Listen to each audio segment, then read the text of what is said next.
Burger, pizza, இல்ல chemical sauce item, chemical item. இதே சிக்கனை வச்சு அப்படியே போட்டு ஃப்ரிட்ஜில் வச்சு கட் பண்ணி ஃபுல்லா ஸ்டோக் பண்ணி பிஸா, பர்கர், அந்த சாய பவுடர்லாம் பூசுறாங்க. ஆமா, சாய பவுடர், பச்சை கலரு, மஞ்சள் கலரு, சிவப்பு கலர், நல்லா கலரா போட்டு அதிகமா யூஸ் பண்ணா இன்னைக்கு என்ன எல்லாரையும் போய் பிடிக்க முடியாது. உணவுத்துறையில போய் எல்லாருமே போய் பிடிக்க முடியாது. எத்தனை பேர் பிடிக்கும் ஒரு நாளைக்கு?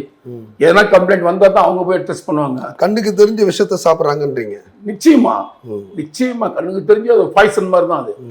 ஏன்னா இன்னைக்கு தலைக்கு விலை குறைவா கொடுக்குறான்.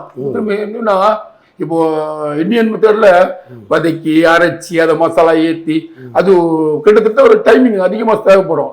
இன்னைக்கு ஃபாஸ்டா சாப்பிடணும், சீக்கிரம் சாப்பிடணுன்ற விரைவு உலகத்துல போயிட்டு இருக்காங்க எல்லாம்.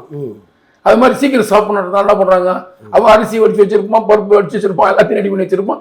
டக்குன்னு மாண்டு ஊற்றி அதுக்கு டக்கு டக்குன்னு போடுவான். எல்லாத்தையும் போட்டு அடிச்சு கையில கொடுத்துருவோம். 2 செகண்ட் தான்.